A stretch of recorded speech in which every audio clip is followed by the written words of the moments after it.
اور خانہ کعبہ جس کے زیارت کے لیے، جہاں حج کرنے کے لیے سارے مسلمان زندگی میں کم سے کم ایک بار وہاں جاتے ہیں، تو وہ حضرت ابراہیم علیہ السلام کا تعمیر کیا ہوا اللہ کا گھر ہے، خانہ کعبہ یا بیت اللہ جو ہمارا قبلہ بھی ہے، جس کی طرف رخ کر کے ہم سب نماز پڑھتے ہیں۔ اس کے بعد ایک دوسرا واقعہ حضرت ابراہیم علیہ السلام کی زندگی میں پیش آیا، جو ایک طرح سے ان کا امتحان تھا اور ٹیسٹ تھا۔ اللہ نے کتنے امتحانوں سے آپ کو گزارا۔ اس بڑھاپے کی عمر میں، 80 سال کی عمر میں اللہ نے آپ کو ایک بیٹا عطا کیا تھا، اسماعیل، جیسا کہ ہم نے سنا۔ پھر اللہ نے اسی بیٹے کے ذریعے آپ کا امتحان لینا چاہا۔ When Ismail alayhi salam grew up as a boy, Allah showed Ibrahim through a dream that he is slaughtering his son Ismail alayhi salam. It was inferred by Ibrahim that this is the will of Allah, and he decided to sacrifice his only son forthwith.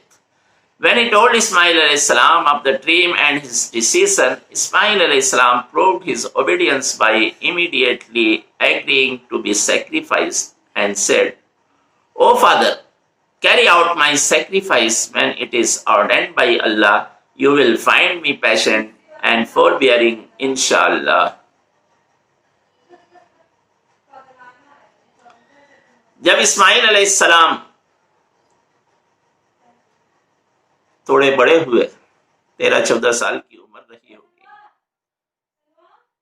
تو ابراہیم علیہ السلام نے ایک خواب دیکھا کہ وہ اپنے بیٹے اسماعیل کو ذبح کر رہے ہیں۔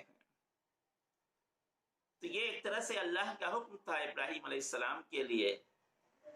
چنانچہ انہوں نے اللہ کی رضا کی خاطر اپنے بیٹے کو قربان کرنے کے لیے تیار ہو گئے اور اپنے بیٹے اسماعیل سے کہا کہ بیٹے، میں نے ایسا ایسا خواب دیکھا ہے اور یہ اللہ کا حکم ہے، تو کیا کہتا ہے؟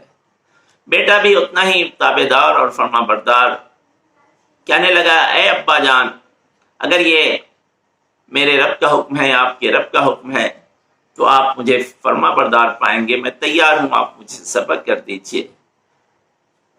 چنانچہ جب حضرت ابراہیم علیہ السلام اللہ کی رضا کی خاطر اپنے بیٹے اسماعیل کو لے کر قربان کرنے کے لیے چلے، شیطان نے جگہ جگہ آپ کو بھٹکانا چاہا، لیکن آپ شیطان کے بہکاوے میں نہ آئے اور اس جگہ پہنچے جہاں آپ کی قربانی پیش کرنی تھی۔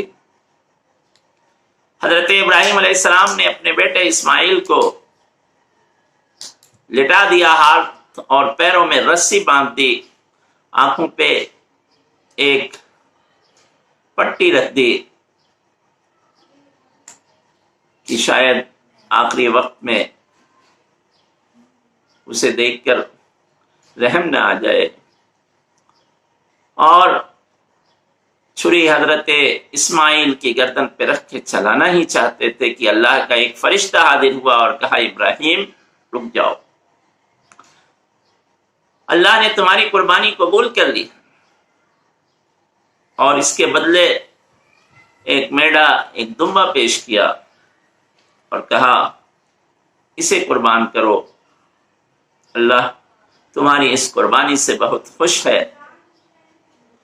اور پھر اسے قیامت تک کے لیے اللہ تعالیٰ نے ایک یادگار بنا دیا، ایک ایسی یادگار جسے سارے مسلمان عید الاضحیٰ کے موقع سے پیش کرتے ہیں۔ سارے حجاج یہی قربانی پیش کرتے ہیں جو حضرت ابراہیم علیہ السلام کی یاد میں کی جاتی ہے۔ اللہ تعالیٰ اپنے اس بندے سے اتنا خوش ہوتا ہے، اس کی قربانیوں سے اور اس کی محبتوں سے، کہ اسے کبھی خلیل اللہ کا لقب دیتا ہے جس کا مطلب ہوتا ہے اللہ کا دوست، اور کبھی حنیف کا لقب دیتا ہے جس کا مطلب یہ ہوتا ہے کہ جس نے اپنے آپ کو دنیا کی ساری محبتوں سے کاٹ لیا ہو اور اللہ کا بن گیا ہو۔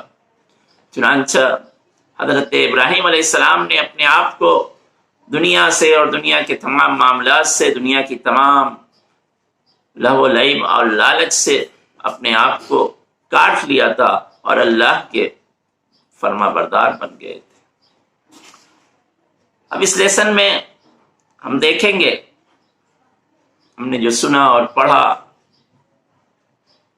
ابراہیم علیہ السلام کی آزمائشیں اور قربانیاں، اللہ کی خاطر سب کچھ، اللہ کی محبت میں سب کچھ اپنا قربان کر دینے والے، تو اس سے ہمیں یہ لیسن ملتا ہے، یہ سبق ملتا ہے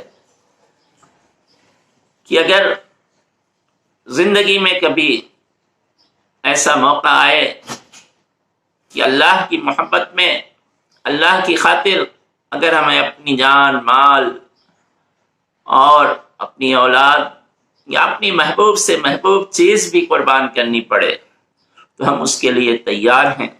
اللہ کی رضا اور خوشنودی کے لیے ہمیں جتنی بڑی بھی قربانی دینی پڑے ہم اس کے لیے تیار رہیں گے۔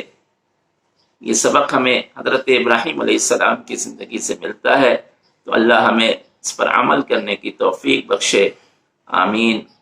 Thank you very much.